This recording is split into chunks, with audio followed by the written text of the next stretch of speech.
Have you ever noticed that every once in a while, America becomes fascinated by one person, one name, one scandal, one trial, one celebrity, one villain, one distraction.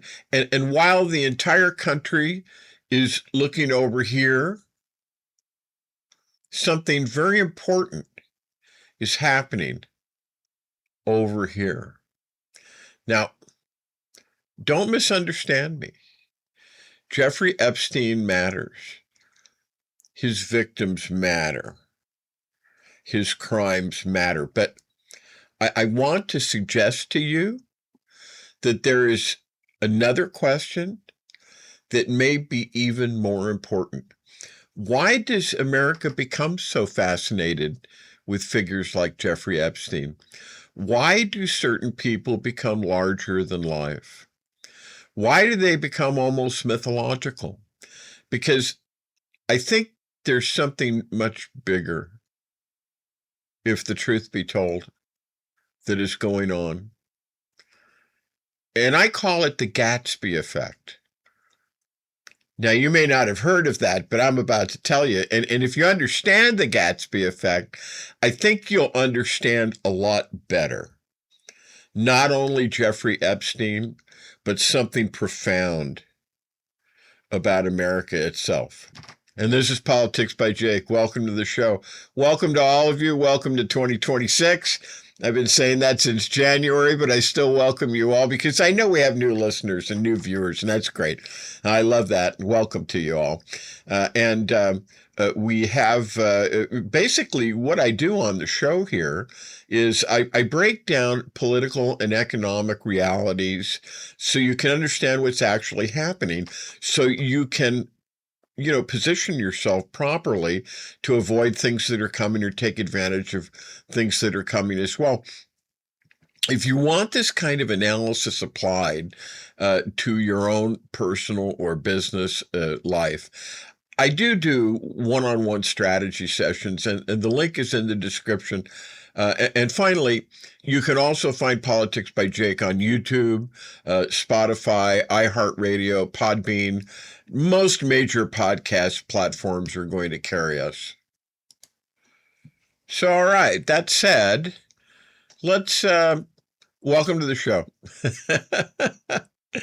I want to talk to you about the Epstein effect and the mechanism of global moral corruption, which has ultimately come back to the United States in the form of savage and unrelenting assault on our cities by ICE. Now, for those of you who don't know, let me just update you. And for those of you who don't, humor me, stay with me, because we're going someplace really good with this. And I hope you will just hang in there. I'm going to say a few things to update everybody, and then we're going to go on. Jeffrey Epstein was a billionaire who invited other rich and powerful men and women to come to his island, basically, from what the files are indicating that have been released, to rape and murder little girls and little boys. This is, I don't want to say it's the most extreme depravity possible, because there's a lot of different kinds of depravity. For those of my Christian evangelist and Christian Zionist friends, you know that in the Christian scriptures, it talks about the worship of Moloch and how people used to pass their children through the fire. In other words, they used to throw live children into the fire as sacrifices to this god, Moloch. So that might be a little more extreme. But raping little boys and little girls and terrifying them and using them again and again and again. And all of this stuff is in the files. And I don't do this kind of reporting. I leave this to the other forms of media that report these things. And for sure, I'll tell you, the corporate, corrupt, controlled, and complicit media and including the public media, they're not doing this. But there are other digital alternative media colleagues who are doing this. And I pretty much leave that to them as far as the explicit express minutia of it are concerned. Let them do that. I do upstream commentary. But yeah, this is the raping of little boys and little girls, placing them in fear, under compulsion and under dominion. That's pretty extreme depravity. And we know that it probably included cannibalism, which is extraordinary. We're told lots of powerful and famous people's names are in the Epstein files, but that he traveled in those circles. He didn't just travel in those circles. He recruited from them. And if you were a politician, powerful corporate leader, if you're a billionaire, the invitation to lean into your darker appetites arrives regularly. And Jeffrey Epstein found those individuals in positions of power who were inclined to lean into their darkness. And step by step, inch by inch, he led them down the concentric circles to the dark depravities of Epstein Island. And when he was done, he released them back into the world as political and corporate leaders who would then do the bidding of his masters in Israel or Russia. Those individuals, by the time they were in deep with Ghislaine Maxwell, his partner in crime, Jeffrey Epstein, Donald Trump, they were forever changed. And to be able to look into the eyes, and this goes back to the extreme depravity that we were talking about, to be able to look into the eyes of a terrified child and take pleasure in that fear, to rape them, to strangle them, to physically constrain them so they got the idea they were not free to go. That means those individuals' humanity is maybe not gone, but severely compromised. And the Epstein case illustrates a broader phenomenon too. When a society rewards people who have become detached from ordinary human empathy, those individuals eventually gain control of institutions. We're going to talk about this. You may say, "Oh, Jake's making a pretty big conceptual leap there." No, we're going to go there. You'll see. And institutions begin to reflect their values. Human life becomes cheaper. This is how you know it. It's a following indicator. Human suffering becomes less noticeable. Eventually, people become mere objects to be used. Now, this hails back to something that I've talked about a great deal on this program, and I talked about at the beginning of the show. And yeah, if you can believe it, this very phenomenon was described nearly a century ago by F. Scott Fitzgerald in his somewhat famous work entitled The Great Gatsby. And if I may, for those of you who have never read the book, I recommend it to you. You could do worse than to spend some time reading The Great Gatsby. Now, Politics by Jake has not suddenly, in so saying, we have not become Literary Review by Jake. It's still Politics by Jake. I'm taking you here because Fitzgerald diagnosed exactly what it is that we're talking about almost 100 years ago, and that is profoundly relevant to what afflicts us today. F. Scott Fitzgerald is one of those America's great novelists, absolutely. You just don't simply dismiss him. And I think he saw something about wealth and power and moral corruption that speaks directly to our own time. The Great Gatsby, fundamentally, It's an outsider's examination of wealth and power. The story is narrated by a character, I should say, named Nick Carraway. Nick is neither rich enough nor poor enough, not rich enough to belong, but not poor enough to be excluded.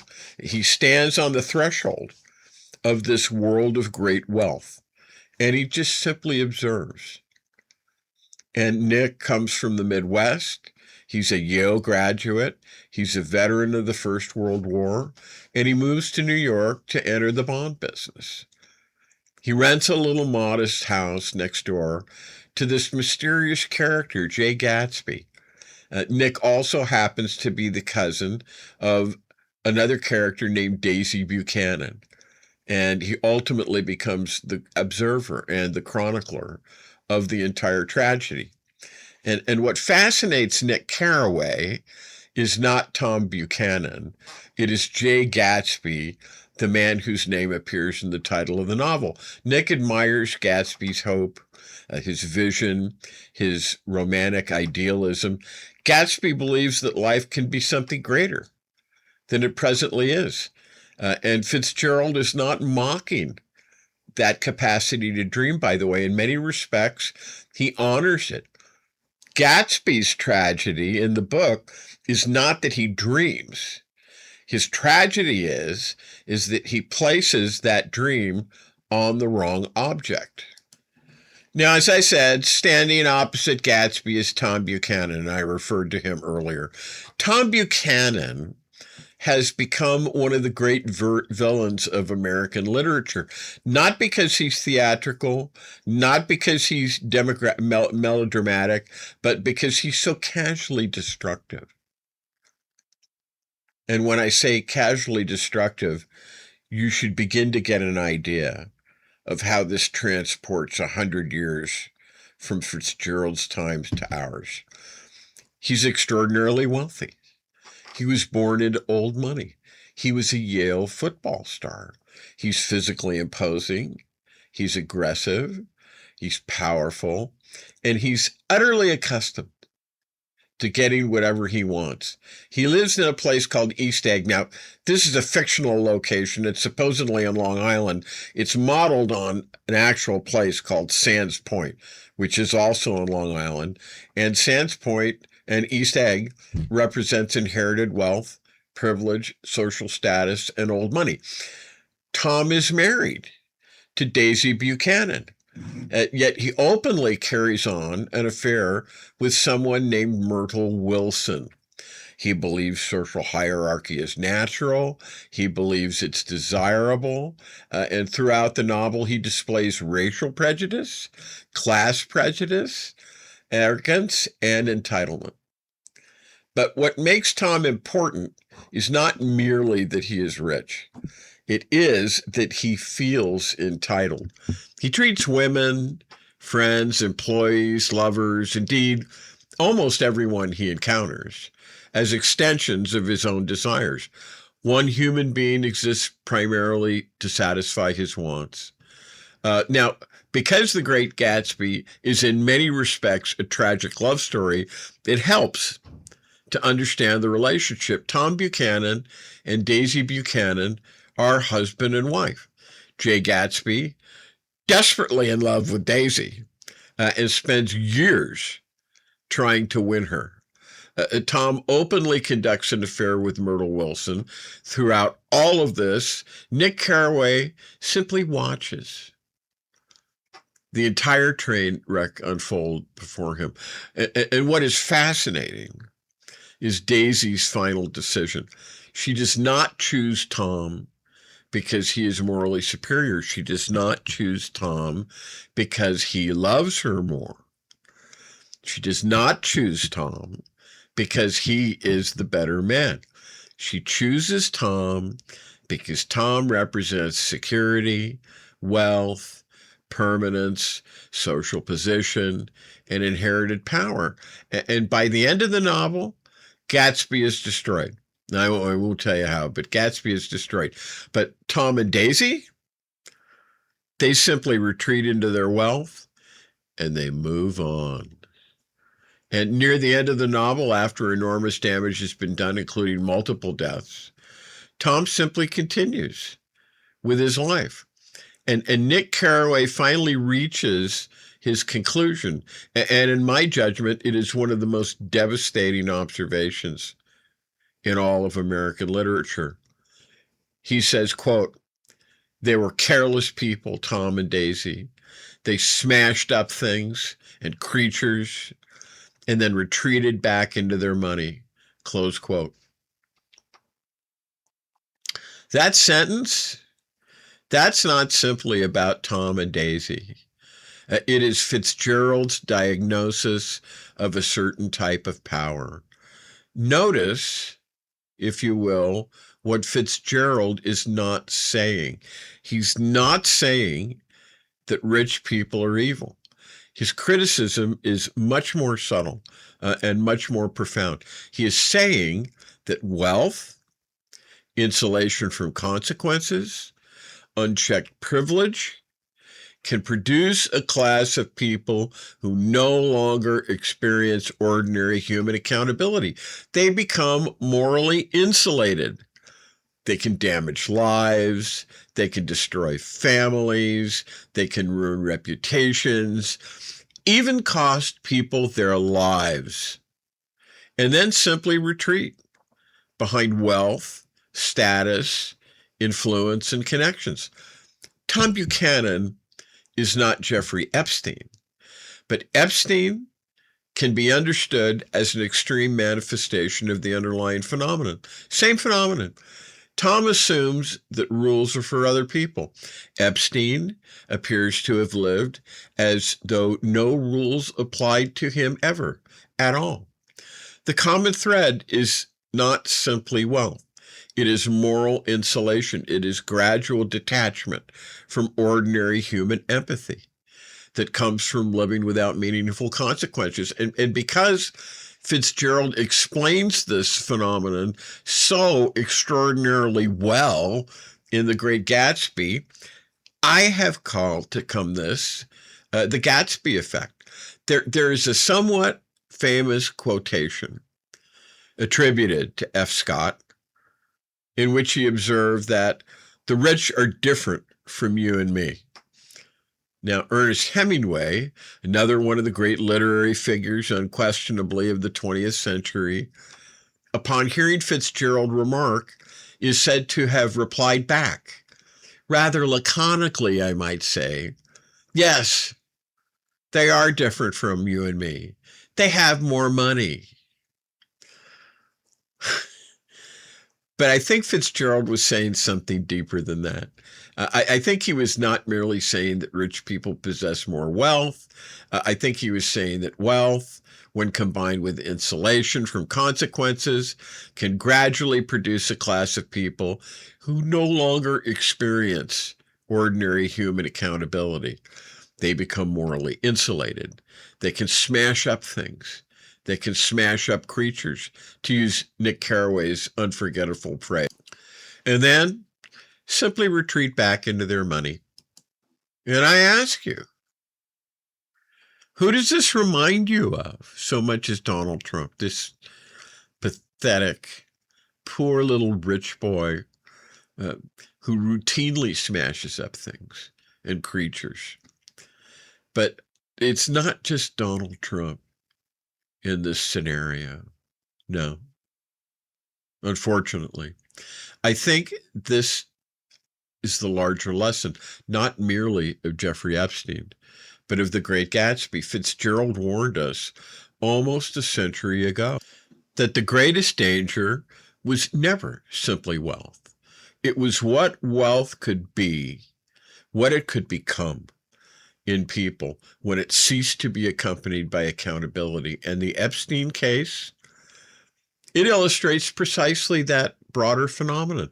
When enough individuals possessing this kind of moral insulation rise into positions of enormous power, influence institutions themselves, they begin to reflect that detachment. Like I said, it's a following indicator. Human beings become instruments. human suffering becomes secondary, and power becomes an end to itself. And I ask you, if that is not what we are seeing progressively in society today, and have been for quite some time. And at this point, I'm going to make an argument that many of you will disagree with, and that's perfectly all right. But I want you to understand the logic of the argument before you decide whether you agree with it or not. And it is simply this. And again, I think it follows directly, honestly, from everything we have been discussing, that if enough corporate and political leaders emerge from a culture like this, in which human beings have become mere instruments, throwaway instruments, then eventually the institutions they control begin to reflect that same moral detachment. It becomes easier to justify harshness. It becomes easier to rationalize cruelty. It becomes easier to treat people as objects rather than as fellow citizens. And my contention is that this is exactly what's happened. And I believe it manifests itself in all sorts of institutional behavior, insider trading, structural advantages of all kinds, available only to those at the highest levels of power. The declaration that money is speech, and numerous other examples that could be named. And from that premise, I believe we begin to understand how institutions can evolve in something far removed from their original purpose. And my further contention and warning, for the time is already far spent on this, is that when enough of the corporate and political leadership from Jeffrey Epstein's world comes to dominate the institutions of government, those institutions themselves become harder, more detached, and less constrained by ordinary human empathy. If that is true, then the consequences are not merely theoretical. They become visited in the conduct of the institutions themselves. And that's why I believe we are witnessing institutions that increasingly treat people problems to be managed rather than human beings to be served. And in past shows, I have talked about just how serious things have become. While the talking heads of the corporate, controlled, corrupt, complicit media, yes, that means the public media too. That means you, NPR, and that means you, APN. Ignore these things. Treat them lightly, or speak of them in such a way that no one can fully appreciate their seriousness. That is one of the reasons I have argued for digital alternative media like this program. I have also talked about the need for a reckoning in government, something you're beginning to hear more and more. You're beginning to hear Democratic Socialist candidates, and I'm not necessarily an advocate for democratic socialism. I always say, look at Alexandria Ocasio-Cortez. She calls herself a democratic socialist, but you look at her platform, there's nothing socialist in it. There's nothing democratic socialist in it. There's nothing in it. I don't know, and I give credit to her where credit is due. She's done some good things, but I just don't know about that. But you are hearing Democratic Socialist candidates begin to rise, and I wish they wouldn't. I wish we would have more moderate Democrats, but they're beginning to say it's time for change. You're beginning to hear that the old ways have brought us to this point. You're beginning to hear people saying enough. You're even beginning to hear candidates saying, if you elect me, I will vote to impeach Donald Trump. Now, that implies something larger, much larger than Donald Trump alone. And I have been saying exactly that.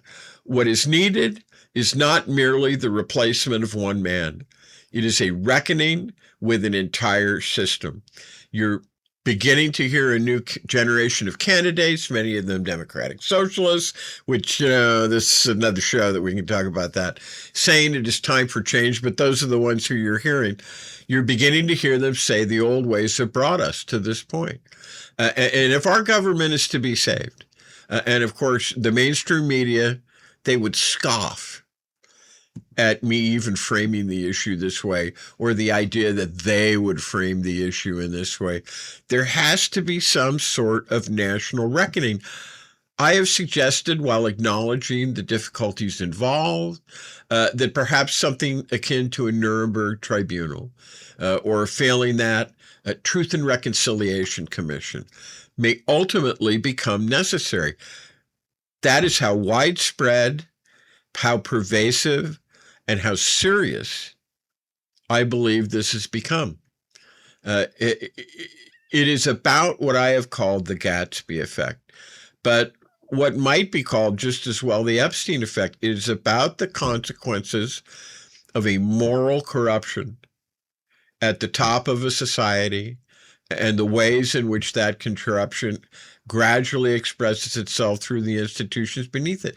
And if that analysis is correct, then it has consequences.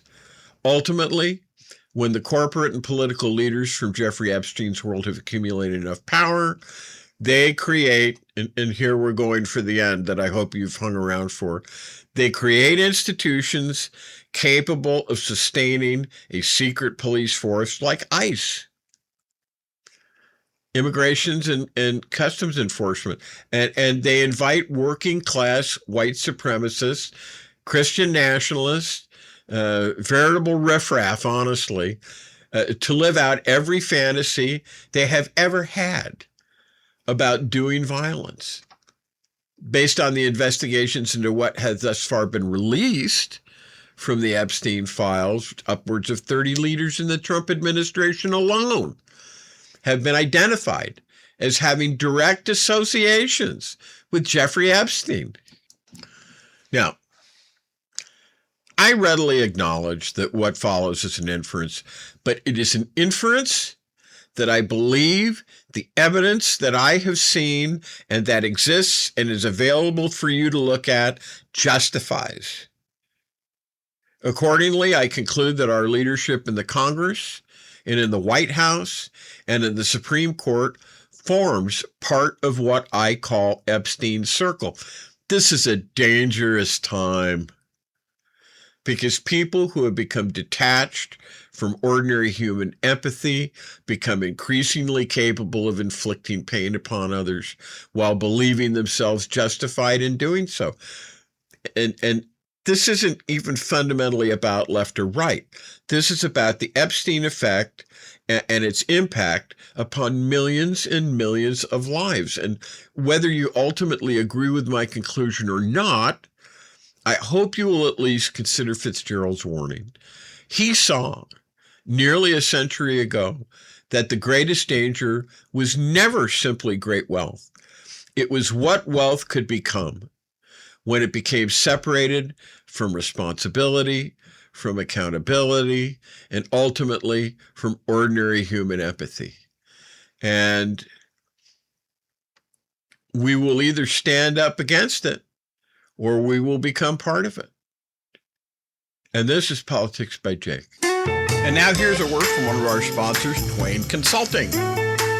Hi, this is Jake with Twain Consulting. Let's be blunt, shall we? America is litigious. It's unstable, and it's financially weaponized. If your name is on everything you own, you're a sitting duck. At Twain Consulting, we help you vanish legally, ethically, and permanently. From land trusts to layered LLCs, we teach you how to restructure your assets so the predators can't see them and can't touch them. This isn't a loophole. It's a strategy that the wealthy have used for decades. Isn't it time you got the same protection? Call Twain Consulting at 805-380-5699 or visit us online. Protect what's yours before someone else claims it. And now let's get back to Jake and Politics by Jake.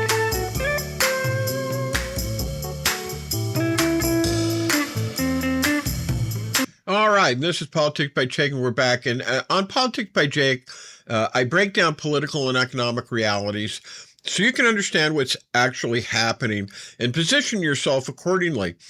If you like this kind of analysis, if you want it applied to your own business or personal financial situation, I do offer one-on-one personal strategy sessions.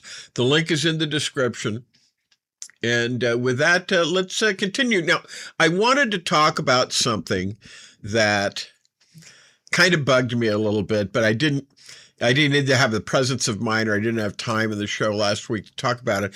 That's this Kristen Welker interview, which is now about 2 weeks old.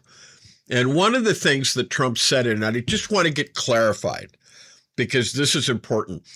Trump is considering that he's in election two. He knows things are bad. He's really kind of trying to get what he can get, quite honestly. And, I have colleagues in the digital alternative media and all the alternative digital media that I've talked to you about. I won't mention their names. But they're out there just like I am. And there's some of them appear to be well known. They have lots of followers like me. I get a little anxious sometimes about the things they say because I've either said that on their show or I think, oh, I should be saying that. And I'm not. I do sometimes say some things, but normally that's not what the show is about. But I do upstream commentary. I don't talk about, every little thing. But recently, one of them talked about the fact, and I agree, and I believe I've referred to this on the show, but this is important because of how fast things are going, how fast things are being thrown at us. Almost give it a chance to breathe from day to day. The fact that Donald Trump is going to try to negotiate his way out of the presidency, he's going to get what he can while the getting's good. And this shows the mentality of the man. And I have said this all along. I mean, this is not a man that should be in government. You should not elect this guy. You shouldn't elect anybody like him. And there are many in government, as I said in the last segment, they're like him. And they pretend that they're one thing, but actually they're not. They're predators. They're predatory extractors. And often, if the Epstein files and the information that's in them, and I said in the last segment, and I stand by that, there's about 30 of those in Trump's administrations who are directly linked to the Epstein files. So, I mean, this is significant. So you're talking about not only governmental degeneracy and corruption, but you're talking about moral degeneracy as well. People like this aren't suited for government. Trump himself cares nothing for except himself, even when he's cornered. And even when he's in a really bad position, which, he is now. And, almost even when he's dying. Because the analysis I'm hearing from doctors, it paints a very bleak picture of his continued longevity. And even though everything is collapsing around him, he's still basically trying to destroy the country, which is something that he's always done. Remember, the malignant narcissist has this glee and this joy in destruction. He's still trying to get, while the getting's good, he's still trying to get out of the country what he can. And his intention, as I have said, is to break down the system and destroy the system. He has, as I have said, this strange need, this perverse need to destroy. And as I've said, one of the elements of malignant narcissism is that people like this, and it's not just Trump. This is why I said in the last segment, we need some sort of a tribunal. We need a house cleaning. We need a Nuremberg tribunal. We need some of these guys to be handed over to the International Criminal Court and brought up on charges and not protected because of the esteem and majesty, as it were, of the United States of America, that we will not allow our political figures to be submitted to the International Criminal Court. People like this, and I've used the word gleefully, they rejoice and they joy very much in inflicting cruelty and destruction. So, okay, there's that. What I also wanted to say, and I wanted to make clear, and this gets back to Kristen Welker's interview that I started the segment talking about. he talks about the 2024 election, and he complains, as he always does, and you'll hear this now. And so it bears talking about. He said, I won the 2024 election in a landslide. And I was watching MSNBC Now the other day, and Maggie Haberman of the New York Times was on, and she said something similar, and I can't remember exactly what it was that she said, but she said something similar. And I'm like, wait a minute. Wait a minute. I almost choked down my lunch when I was listening to it, and I heard her say this. This has got to stop. So we're going to talk about this for a minute. We're going to clarify this, okay? The 2024 election was not a landslide in either the popular vote or the electoral vote. The certified results in the popular vote were this.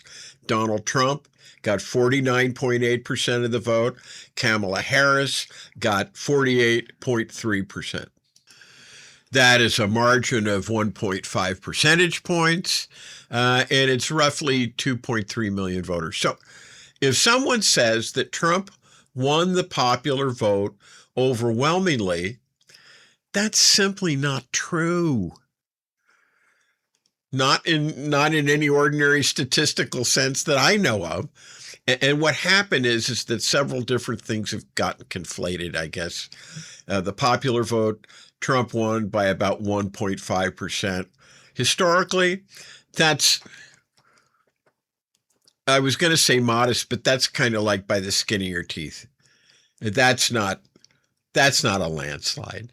For comparison, in Nixon in 1972, he won the popular vote by about 23%. Reagan in 1984 won by about 18%. Johnson in 1964 won by about 22%. And Eisenhower in 1956 won by about 15%. Those are landslides. A landslide should be considered to be anything 60% and above. When you get that, or if you get around that, if you get 58 or 59%, you can begin talking about landslide. Okay? Those are landslides. 60% and above is a landslide. Trump's 2024 popular vote margin isn't remotely in that category. Now, let's talk about the Electoral College. Trump won the Electoral College comfortably. He received about 312 electoral votes. Well, it was 312 electoral votes to Harris's 226. That's solid. That's a solid Electoral College victory. But even there, it's not in the territory of Ronald Reagan, who won 525 electoral votes, Nixon, who won 520 electoral votes, or Roosevelt in 1936, who won 523 electoral votes.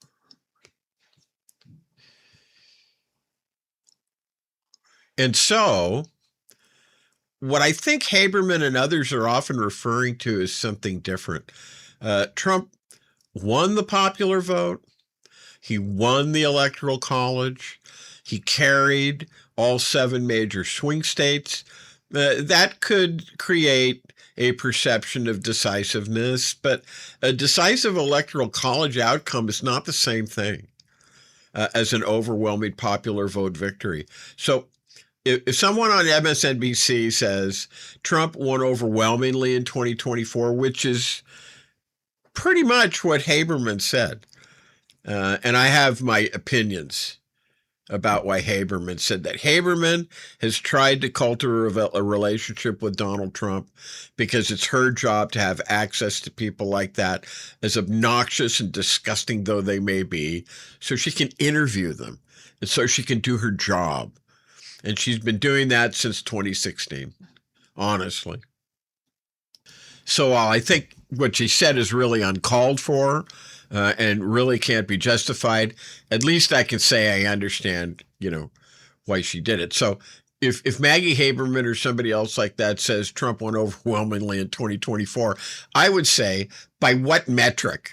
I mean, if they mean he swept the battleground states and won both the Electoral College and the popular vote, that's fair, I guess. If they mean the electorate overwhelmingly endorsed Trump and he won in a landslide, the numbers don't support that, you see. A nation split roughly 50 to 48. It's not a nation speaking with one voice. It's a nation that's very closely divided. That's one reason that I've always thought that the phrase mandate gets thrown around too casually after American elections. A 1.5 margin is a victory. It's not the sort of margin that historically caused people to say, oh, the country has decisively settled this question. That's not it. And at this point, let's take another break. And this is Politics by Jake, and we will be right back. And now here's a word from one of our sponsors, Twain Consulting.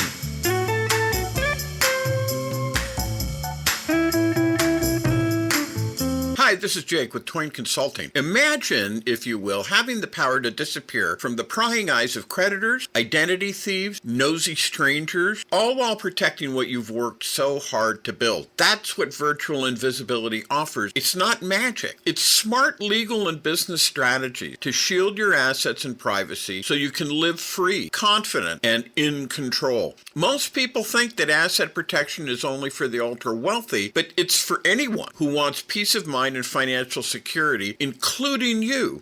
Don't wait until it's too late. Take control now. Call me at 213-465-0639 or go to facebook.com/Twain Consulting to learn how virtual invisibility can protect you and your family, because when you're invisible to risk, you're unstoppable. And now let's get back to Jake and Politics by Jake.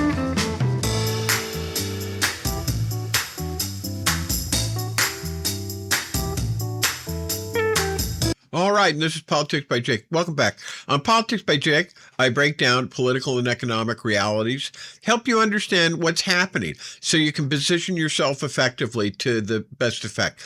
Now, if you like this kind of analysis, and if you would like this kind of analysis applied to your personal or financial situation, business financial situation, I do offer one-on-one strategy sessions, and the link is in the description. And with that, let's continue. And I wanted to talk about the fact that this is interesting stuff. I like to talk about geopolitical. My production staff says that they don't want me to do that so much because it's 2026 and if there's an election, it's important to call out the people who have so corrupted our government. But let's do a little bit of it, okay?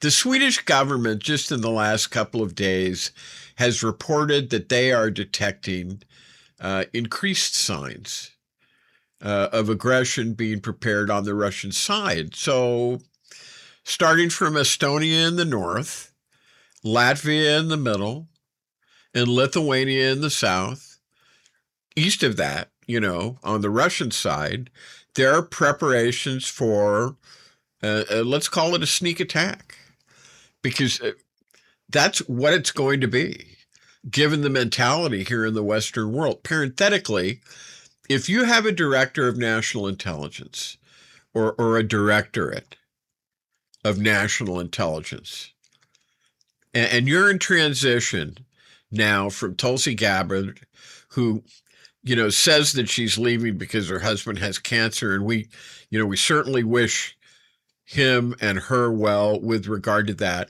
But her Russian sympathies were never very well, they were manifest enough. You pretty much knew who she liked. She liked the Russians. She liked Putin. I guess now you're going to go from Tulsi Gabbard to this guy Pulte.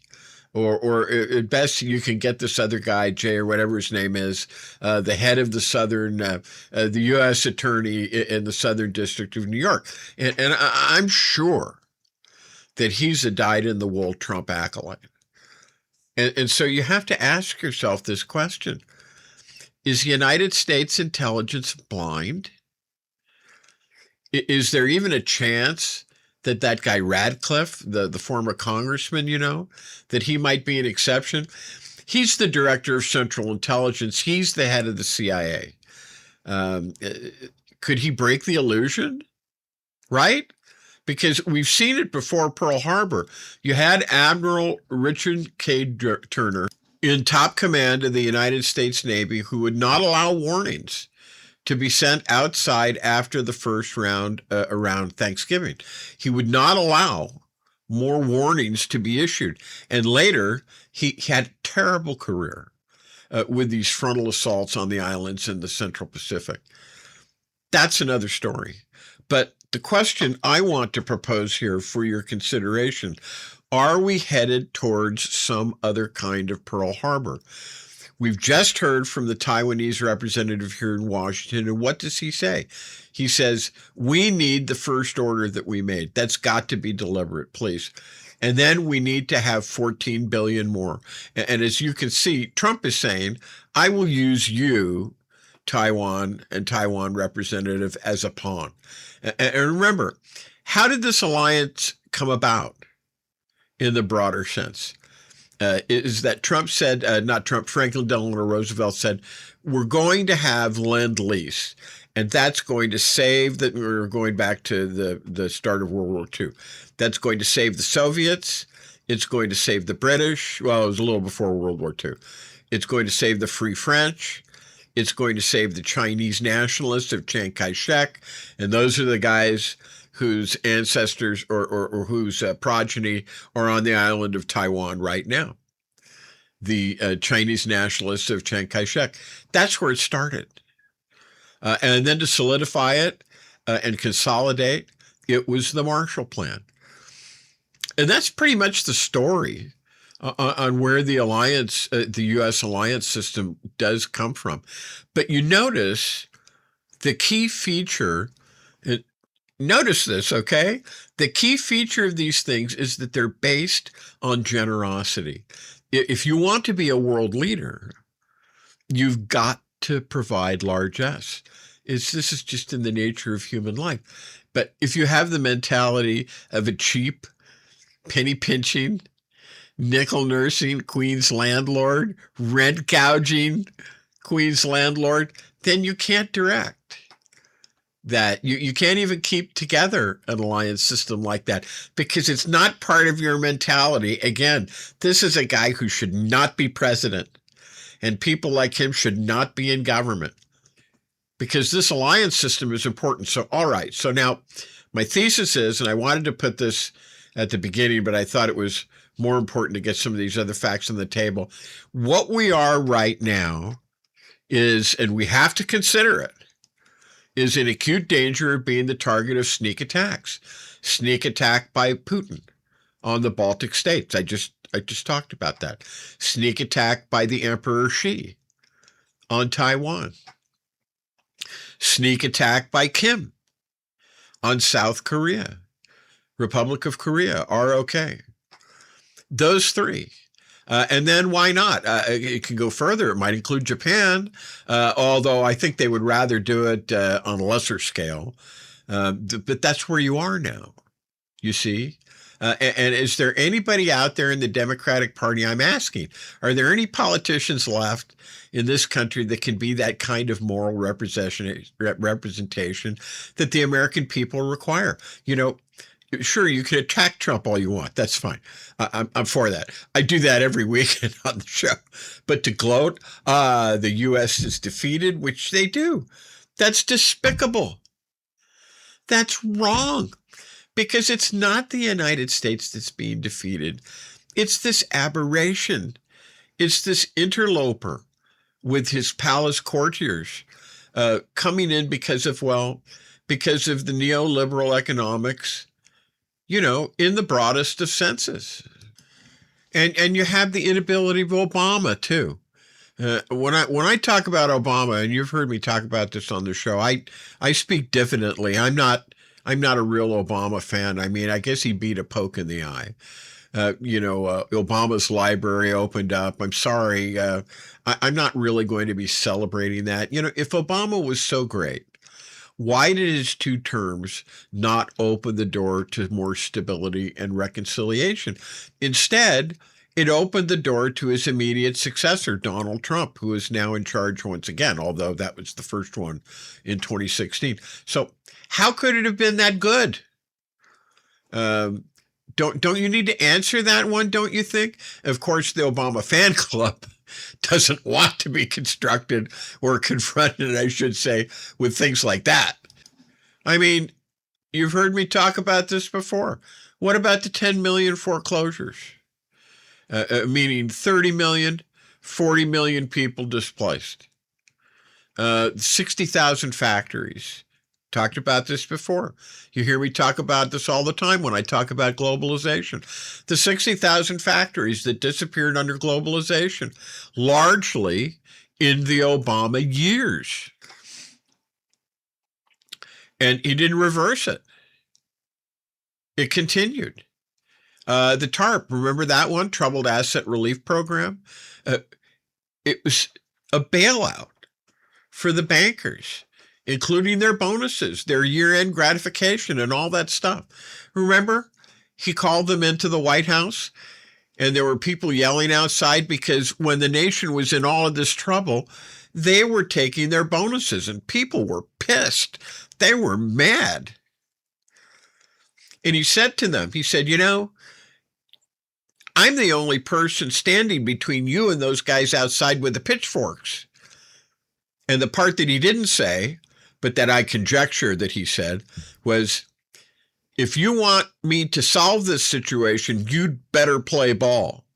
You get me 2 terms. And it must have worked, because we have the Troubled Asset Relief Program.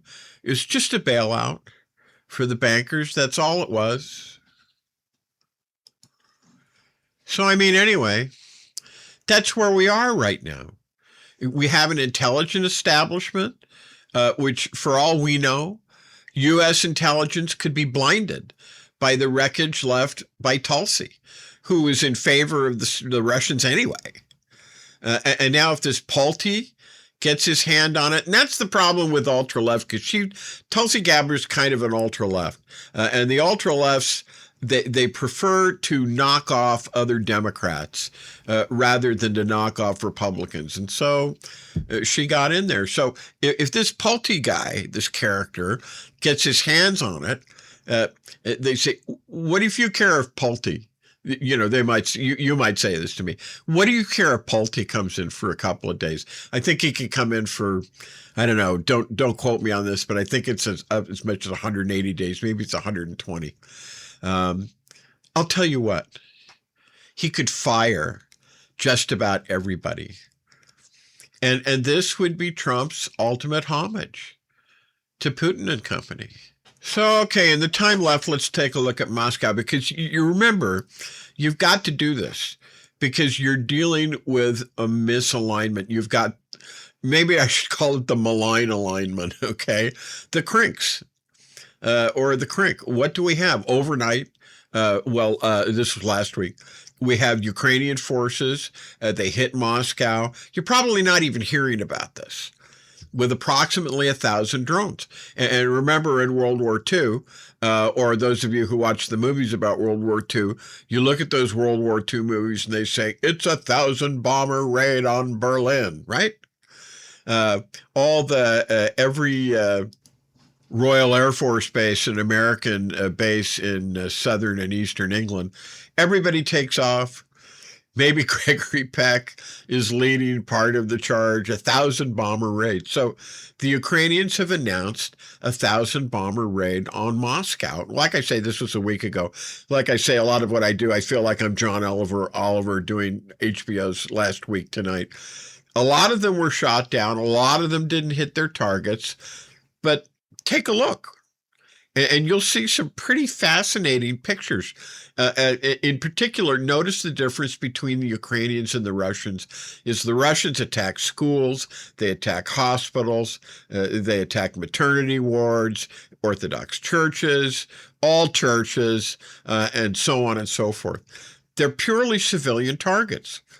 They are repeating Hitler's stupid mistake of September 1940 saying, if you dare attack my civilians, I'm going to attack your civilians. The problem is that doesn't work. There's no point in a 1,000-bomber raid on Moscow just for the sake of killing a number of, rando civilians. It makes no sense. And not only that, it's a war crime. It's an atrocity.